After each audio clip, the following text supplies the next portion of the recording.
Happy June, whatever it is, fourth Sunday in June, everybody. Welcome to our June live chat. You see, I'm nested here among a bunch of penguins, and you'll probably find out why in a minute. But you have to look kind of hard to find me. A little bit. What? You're not coming through for some reason. Not coming through. Now it is. All right. We do have these moments when we begin these live chats where we have to get everything coordinated. But if we're on roll now, I see folks coming in, and that's delightful to see. So we'll just start with giving you a little bit of what we call these housekeeping details. What we're going to do, we'll have this live chat. Our focus today is about isolation, how you can use isolation in your paintings, make it work or not. We'll see all of that. So we have our members. We have some of our members coming on now. I'm glad to see Cheryl, Kevin, Maurice, and others. I'm sure are coming on. Yeah, Roger just moved some stuff around for me there. So the way this is going to work is that the members get to ask questions. You become a member by clicking on join. And there's a small fee there of $4.99, something like that. $4.99 a month. U.S. is the fee that you pay to become a member, but you get stuff for it. You get every month a coupon code for a free video lesson from our website, diningnice.com. And you get the privilege of asking questions on these live chats. We can't answer questions from everybody who watches because that would be too many. So this is our way of keeping the questions manageable. And then also when you're a member, you get a free little snippet, you might call words of wisdom or visuals of wisdom every second Sunday, every third, what Sunday is it? The snippet. The snippet comes out. Second Sunday. Every second Sunday, the snippet. Okay, so that's probably about enough of what we do. So I'm seeing other folks come in, and everybody's saying hello. Bridget, Natalie, Mike, Maggie, Joni, Joan, and I already said hello to others, and Fiona. Fiona, did I say that right? I hope. Yeah. So good. Yeah, let's get started. So the subject is isolation. Now, those of you who took a recent workshop know we delved pretty deeply into isolation. I thought it'd be good to discuss it generally with everybody, and let's give that subject a good little introduction to the world. I bet you it's something that a lot of people really don't consider. So we'll start out with a short video now. During this video, I'm going to be explaining or showing you ways in which 3 of our master painters handled isolation. And within that, you're going to find ways that you can handle isolation. And you will begin to discover what we mean when we say isolation. So, you know what I think is probably a good idea? Just watch the video. And if you have a question, jot it down. But wait until after the video before actually putting it in the chat box. Because I always wonder how you can chat and comprehend what a video is saying or teaching anyway. So, did I cover all the housekeeping? I think so. Okay, I guess we're ready to roll. Roger, are you ready to roll? Here we go. All right, here we go. An isolated shape or any isolated area in our paintings is one that visually does not relate to the rest of the painting. It feels that it doesn't belong. When we're painting, no matter what our subject, we are visually composing. In a well-composed painting, everything belongs visually, regardless of the meaning of the painting or regardless of the subject of the painting. I want to show you how 3 master artists composed with isolated images while making them belong. Let's begin with this painting by John Singer Sargent. You see this little boy? he's an isolated image. But Sargent has composed it in such a way that the isolated image belongs to the entire painting. Now here's one way he's done that. Notice how the woman is looking down at the little boy, and how the basket she's holding out, creating a visual path towards the little boy. And then the little boy's looking down, and that too pulls our visual movement in that direction. Now watch what happens when I turn the woman's head in another direction and take away the basket. Now the little boy is isolated. Do you see the difference? It weakens that whole composition. He really feels isolated there. Now, it would work all right as a painting, and, as a less successful painting, but people might not notice it. But certainly the way Sargent originally constructed it unites that whole scene in such a way that we don't feel anything lacking. Another thing Sargent has done, and he has done beautifully throughout his major works, is the way he puts images, puts figures together. He groups them together in such a way that they are unified together and unified into the whole piece. Now look at that group of 3 women. I'm going to take away that central figure. Now you see how isolated those other figures look without that central figure there. In fact, now we have the boy feels more isolated, although he feels a little more unified with the woman who's looking towards him because of that directional pull. The woman in the center is isolated, and that group of the woman and the young boy on the left are feeling isolated. So Sargent has grouped these by making a group of 3 women there, and this woman plays that central role of unifying that entire group. So that's one method we can use when there are multiple images, whether it's people or trees on a hill or trees isolated in fields, overlapping them, grouping them so that some are overlapped or maybe some are giving a directional pull towards others is one way of unifying them and unifying them into the whole painting. Now let's take a look at the woman and the young boy on the left. Notice here how the basket the woman is carrying is overlapping the boy behind her. Now I won't take that away, but that is it's a visual technique. Of course, he's put together there the action of what's actually going on in that scene with the visual composing. And he's unified those images that otherwise would be isolated, unified them by grouping and by overlapping. So those are 2 major ways that we can handle images we want to include in our work, which in our reference might be isolated. It's to find ways to overlap them or to group them within overlapping or group them within some sort of directional pull. This 19th century painting by Jerome is an excellent example of another way we can use directional movement to make an isolated image belong in a painting. So we have that central isolated image, which is obviously the area of emphasis. Now, that's the term I prefer over focal point. I know the term focal point is used by most painting teachers. I don't like it because of the word point. It suggests too narrow an area. So I'm going to call it area of emphasis. That's my term.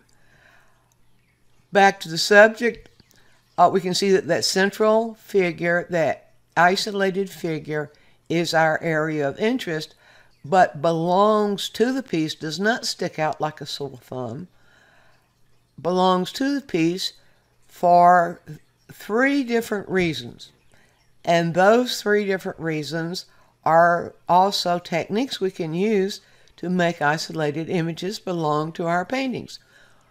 One is also the use of directional pull with 1-point perspective. We see it right here where he's used 1-point perspective actually to pull our attention to that isolated image. But because of the way everything else is arranged, the attention, the visual path, is going from the isolated image up the stairs, back down, and so on. So the isolated image is actually a part of the painting due to our placing emphasis on it. And that brings us to another way we can make isolated images belong in our paintings. Simply make them a part of the visual path. So any kind of directional pull, whether it's one-point perspective or whether it's simply the way we've leaned those images or aligned those images toward the isolated image, that's what we mean by directional pull. So that's a major way that we painters can make isolated images belong rather than sticking out like sore thumbs. One way to remember it, if it sticks out like a sore thumb, it doesn't belong. Another way Jerome has made that figure belong is with using an analogous color scheme, or having the image to fit so that the colors are within and around the image are analogous. Now let me illustrate to you what happens. You can see there that all those colors, all these colors in this area right here, in fact, the color scheme itself is built on warm colors. This is an analogous color scheme with a slight emphasis of the complements we can see right here. But all these are in the warm color range, the warm hue range.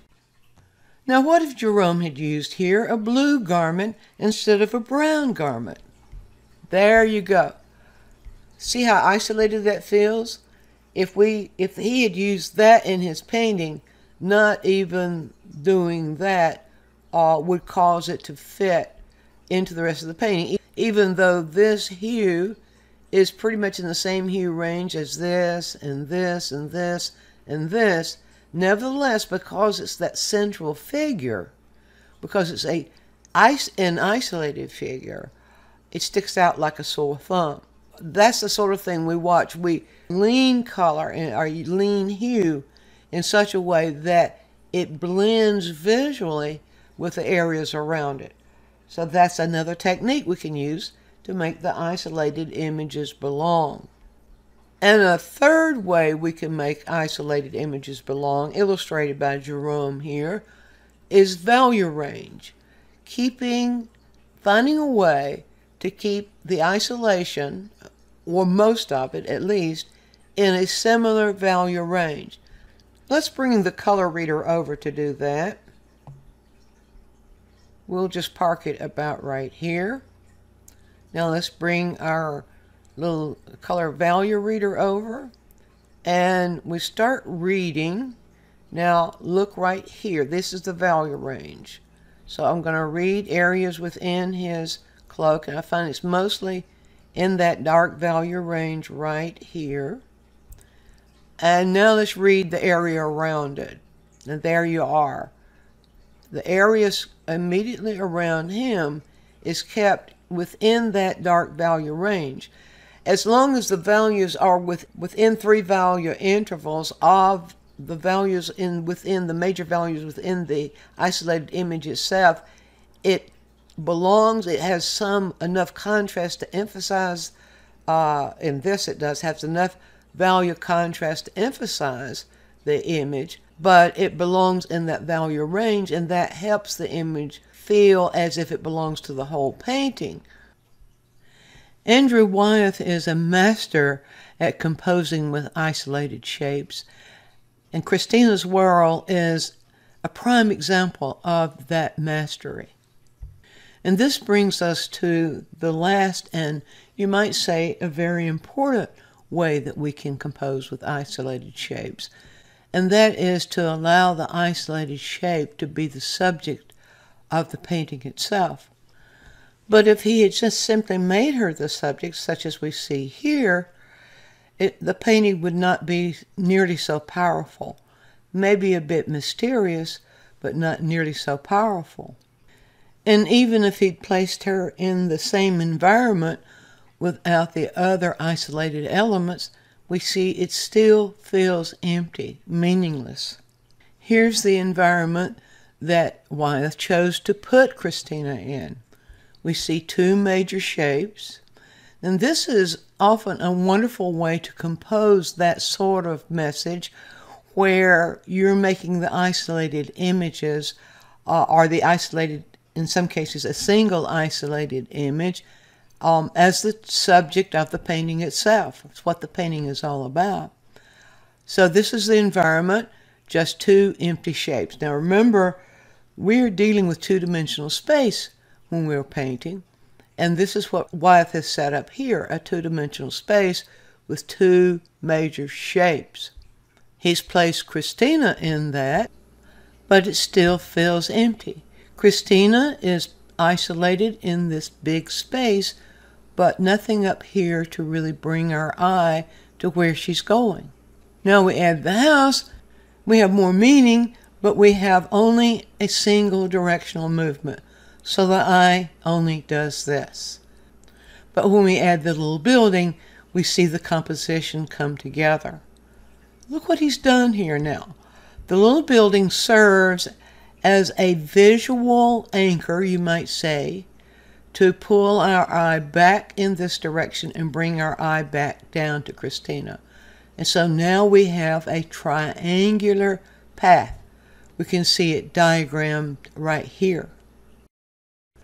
When we have a subject like this, where there are many parts of the subject that can encompass a large area, that subject itself can be or can encompass a larger part of the canvas of the painting.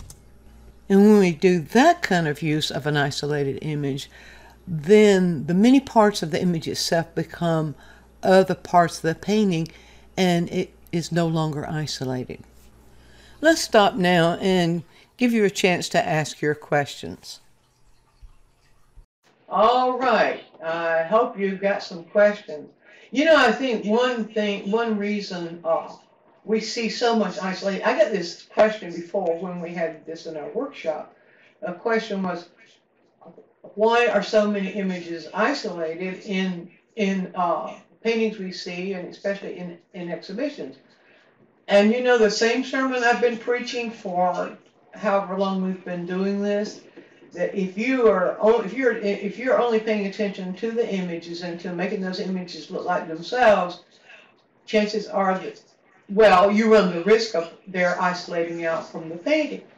So we're really composing visual with a visual language, and so getting the images doing the things you want them to do in your painting is only part of it. Making them belong to the whole composition is a major thing.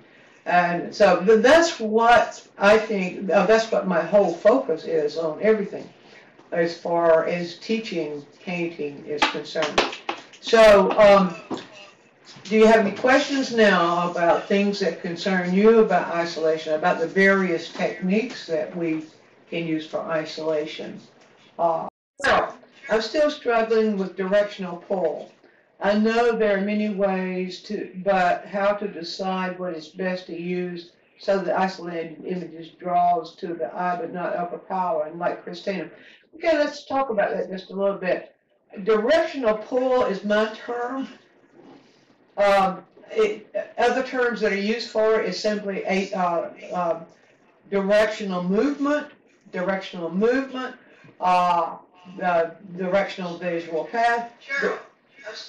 Directional means that it is moving in a specific direction. Means that one image as aligned to another is aligned in a specific direction. So if two images are side by side in a painting, they have a horizontal direction, or if one image is here and another image is here, it has a diagonal direction. So that's what the direction means. Now the pull has to do with the strength of the direction. So if you have two or more images aligned or a position in a painting, they are going to cause a directional pull. And if you have, say if you have 3 images, back to Christina. Remember, when I took all the images out, and I put Christina in by herself, you didn't really have any directional pull except right there with Christina in the way her body was positioned in that landscape, a slight little diagonal there, but you didn't have anything anywhere else that got your attention that caused the eye to go there. And it's what is how it affects the eye, the attention it causes the eye that causes the directional pull. Now, if you notice, when I put the house at the back end, I pointed out that there we had a single direction. When we put the little building back in, now we have a triangular direction. The pull itself depends on the degree, how much it is attracting the eye. So maybe this will help Cheryl. If there's a strong value contrast between the image itself and its surroundings, it's going to pull the eye to it quicker, stronger, than if that value contrast were less. Now, if you can imagine, I just had an idea, brilliant idea. If you can imagine, if I had put, okay, I had Christina down here, and before putting the house back in, suppose I had reduced the darkness of the house. So suppose I had made the house lighter and closer in value to the landscape, to the field itself. Now, can you imagine that? I put that in. Your eye would go there because it's a different image and it's isolated, but it won't go there as quickly as it does when it's a stronger value contrast. And same thing will happen with color contrast.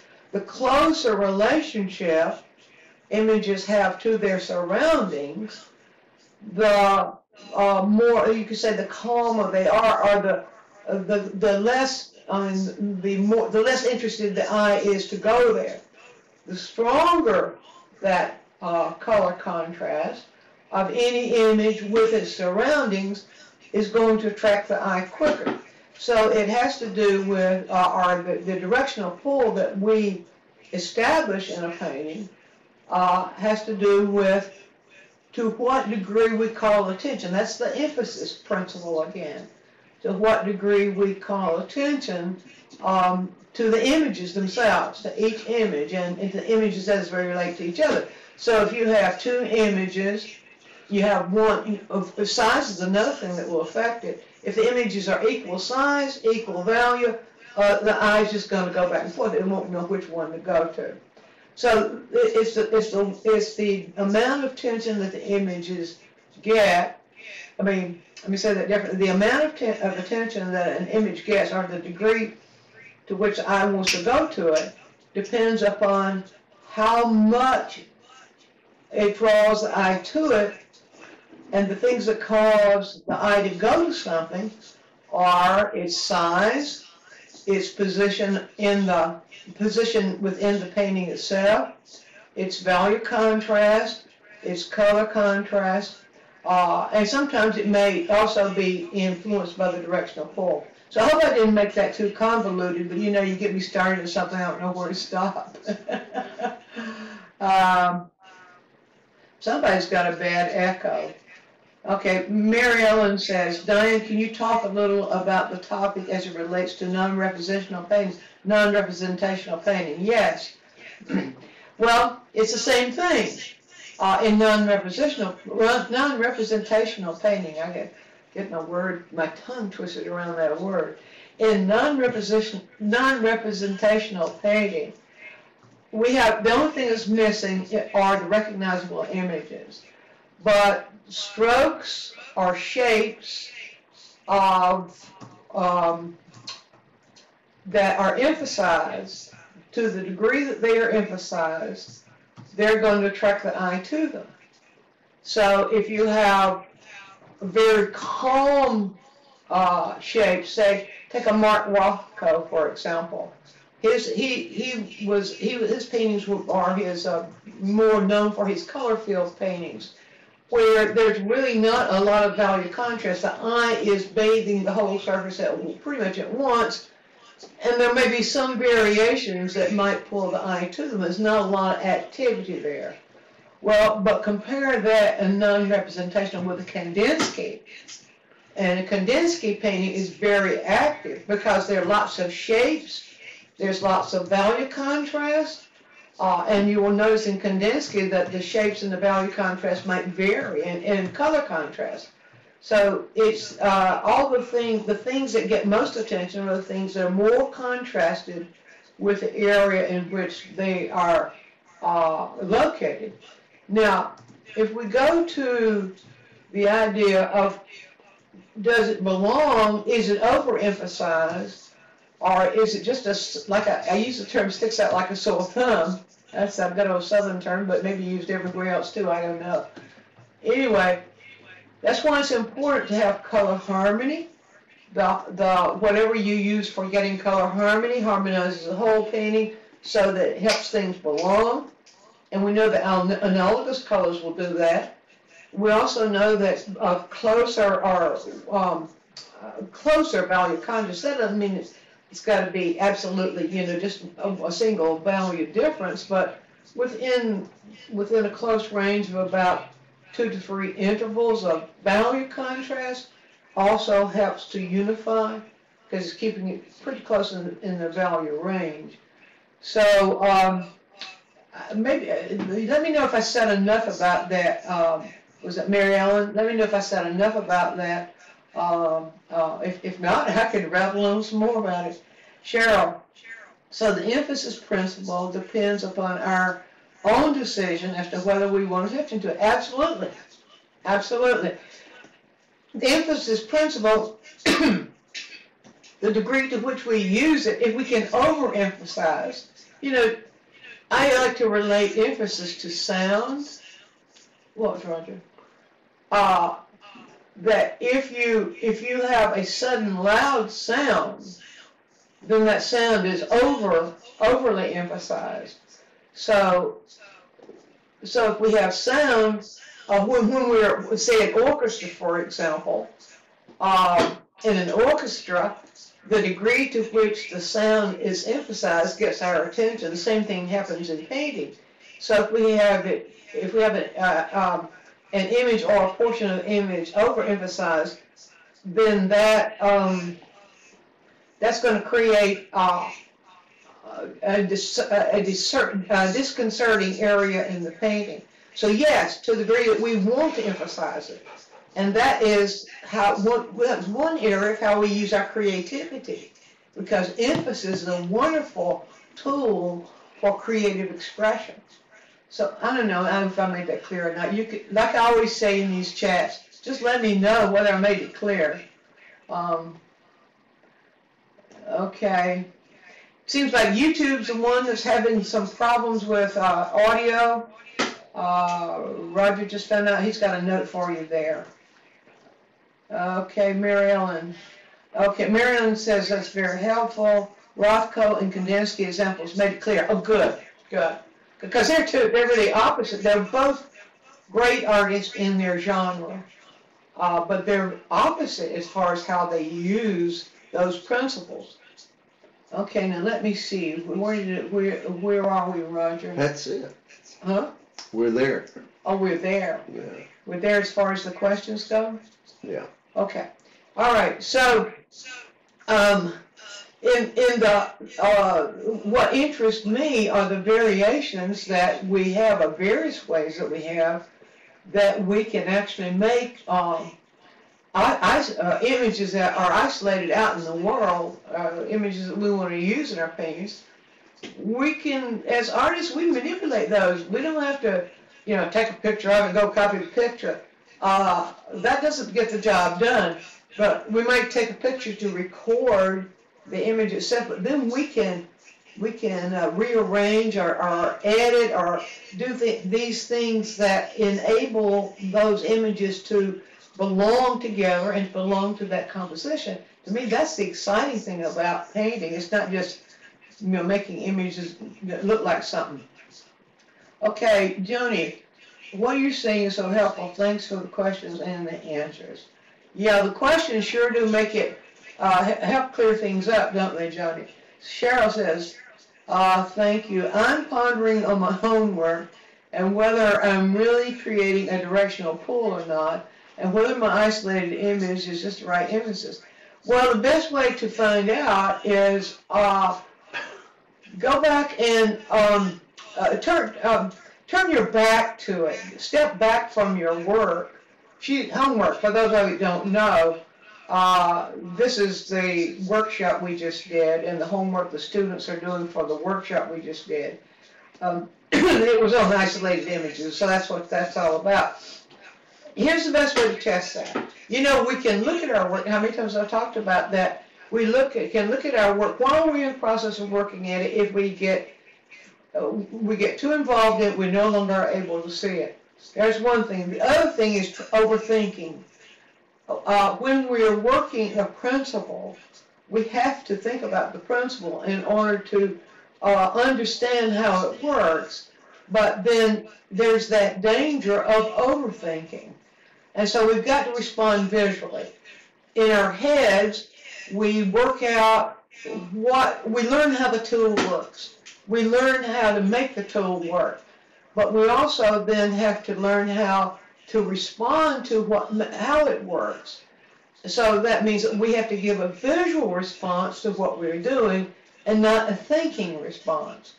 And so my advice would be to turn your back on your work when you're not quite sure whether it's doing what it should be doing or what you should be doing or whatever. Turn your back on it, walk away from it, maybe even take a walk or get away from it for a length of time, 15, 20 minutes, something like that. And what I like to do is I like to turn around and just look without thinking. Just look. If you even put music on and sing to the music while you look, anything to keep you from thinking, just look and see where's your eye going. Pay attention. Where is your eye going? Because the way your eye is moving is what your work is doing. It's the way your work is guiding the eye. And so I think maybe the important thing is to get your head out of it.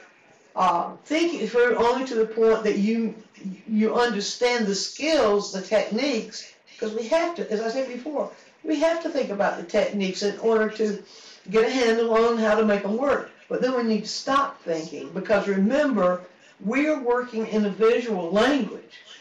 And so it's how we respond visually. We're creating a painting that people are going to respond to visually. So we as artists need to train ourselves to respond to it visually as well. And I know that's a hard one, but it's not a cold. That's not a cold kind of analysis. Here, if you think about it like this, we have 6 senses that we know about. Maybe future generations will discover others. We have six senses that we know about built into our human being, our human form, that are receptors. They receive information. It's what we do with that information that creates meaning. So it's a two-way street. There is the giver and the receiver. If our musicians give and the receiver is receiving at the same time, well, if you have a live concert. The artist is a little different. The artist gives behind the scenes, and the receiver receives somewhere else at another time, most likely. Now, think about that. So the artist is giving that visual image that has all these things going on in it, and the artist has a certain meaning for it. But when the receiver looks at it, or the receiver is going to respond according to how you've handled those images and how you've arranged all the things that we talk about composing the images. And so we need to train ourselves as artists to be on the receiving end as well as on the giving end. I might have contorted that one, but it was fun to contort for a while. Now let's see now. Phil, how does composition work with isolating images, composition versus... Isolation is a part of composition. Now, you know, Phil, there's this thing that I would love to clear up, and that is a lot of people think that composition is only arranging shapes and values. We are always composing. And so the isolated image, or working with isolated images, is just one way to work with images. And the purpose of the discussion of isolation is to create awareness that of what isolation is and how we can use it functionally, visually functionally, and how we can avoid using it non-functionally in our paintings. So it is a tool. Working with isolation, the isolation principle is another compositional tool, another composing tool. Just as like working with working with repetition. That repetition is a composing tool. So we could go through the list of composing tools. Read my book. But I hope I answered that. Bridget says, how do you evaluate your painting from the point of view of emphasis when you're sick of looking at it? You turn it to the wall. You don't look, when you're sick of looking at it, you don't look at it anymore. That's my advice there. Turn it to the wall.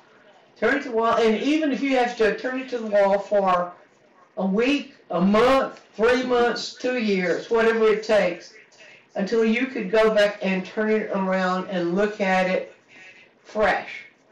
So a lot of times we work on them way too long, and we get sick of them. And that's not the joy of painting. That has nothing to do, that takes away the joy of painting. So my advice is turn it to the wall. The minute you grow sick of it, start something else. Turn it to the wall and wait. Give yourself that opportunity to wait and give yourself enough space and time from it that you can go back and see it clearly.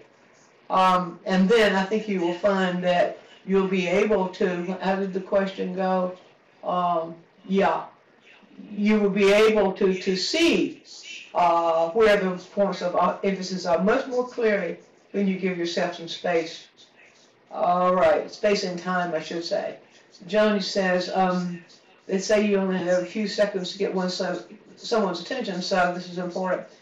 Well, that's, I don't know what that means, Joni, because painting is timeless. Huh? Do you know what you mean? You look at something, it's like, I see what you mean. Oh, that's what you mean. Whether someone's going to glance at your painting and walk off. That's what you mean. That's what that means. Yeah. Thank you, Roger. Yeah. Well, that's true. I guess it's true. It's kind of a rotten feeling you have. You see somebody do that. Look at your painting, just keep going.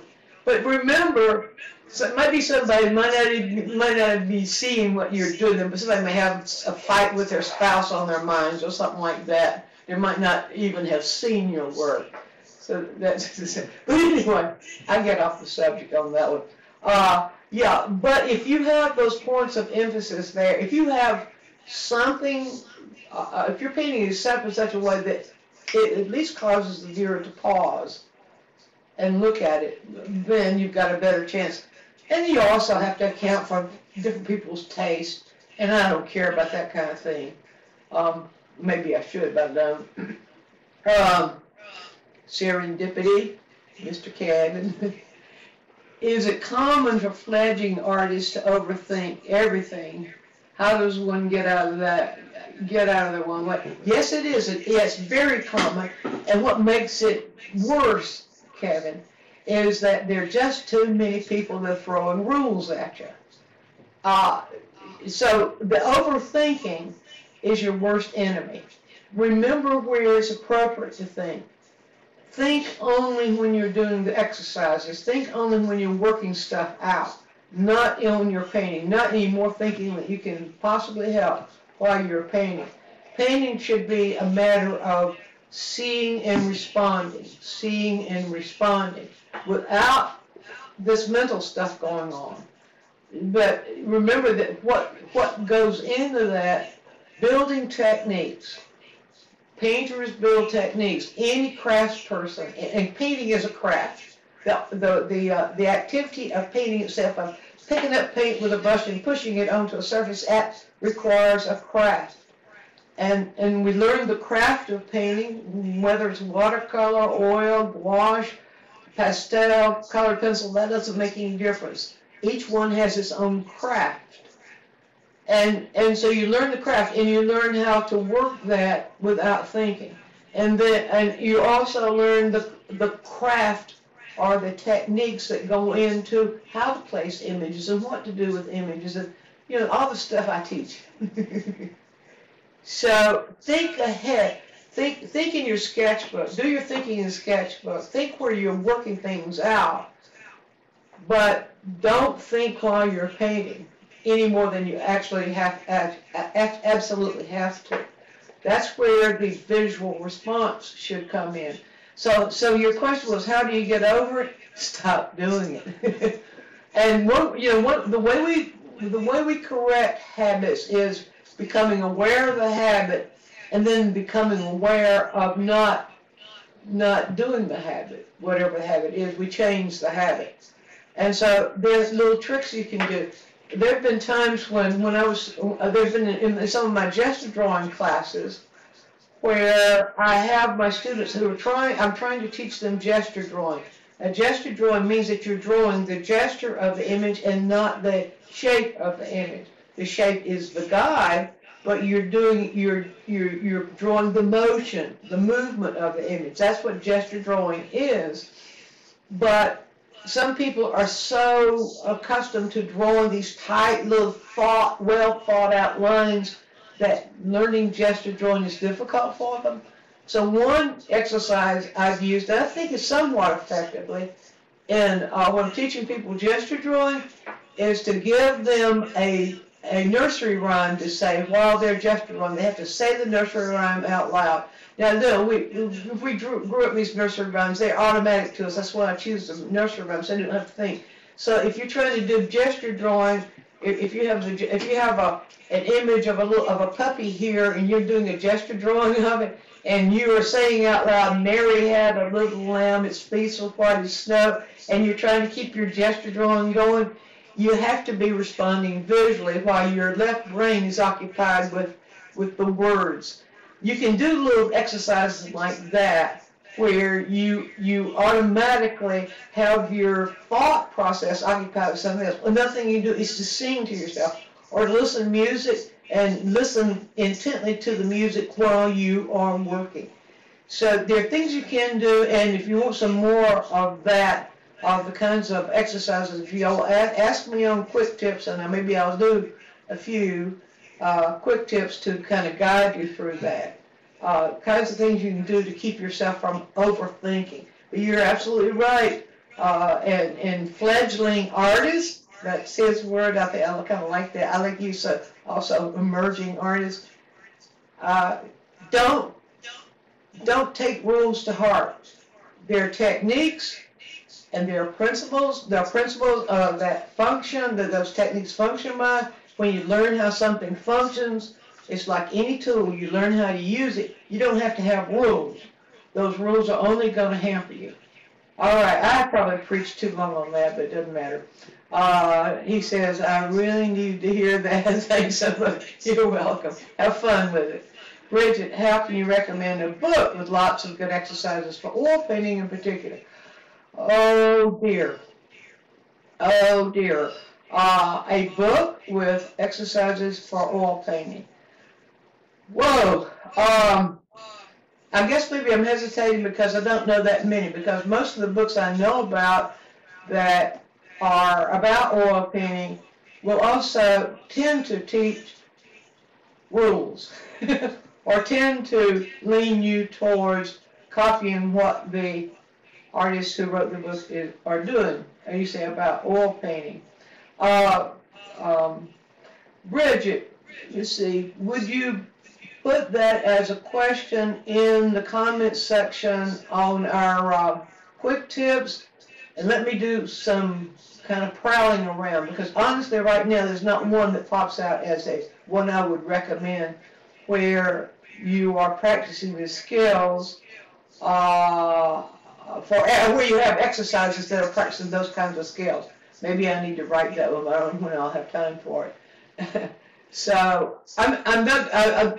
Just leave that comment just to remind me. Leave a comment on the quick tips, Bridget, if you will, and let me delve into that one. Debbie says, "What great advice!" Oh, good. She's complimenting. It certainly gives a sense of freedom to practice skills, then paint. Yes, yes. Cheryl, is placing something in the sweet spot and automatic for drawing your eye? Do we psychologically go that fast? Cheryl, that's something that is really curious. Pardon me. What we call sweet spots. There too, we got to be careful that we don't use those as rules.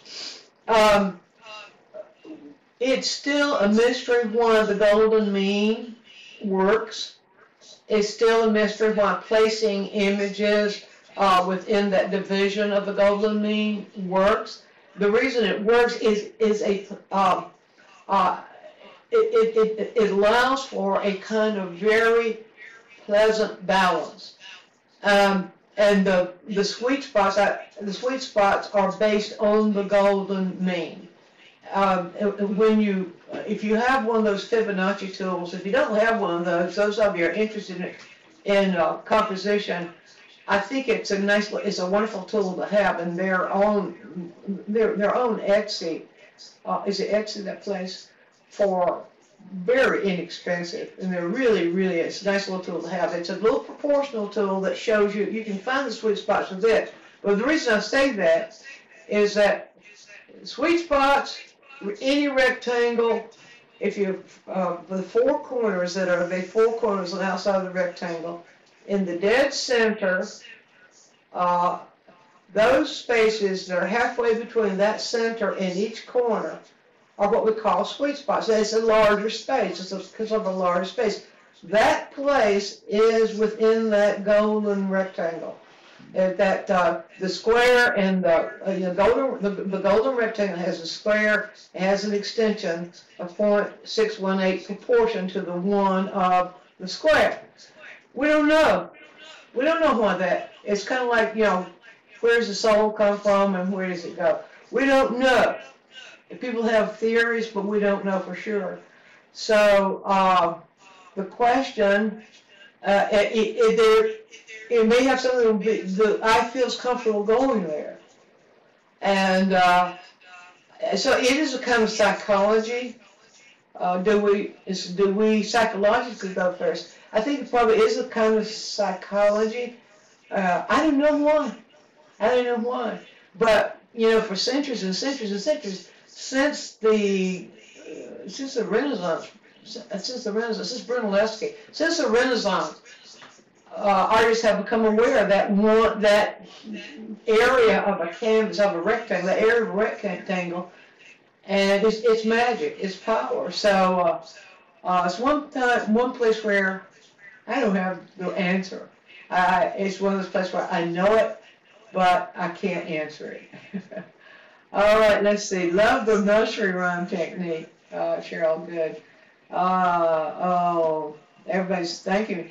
Hello, back to Sargent, please. What blue is he using, and were the figures models?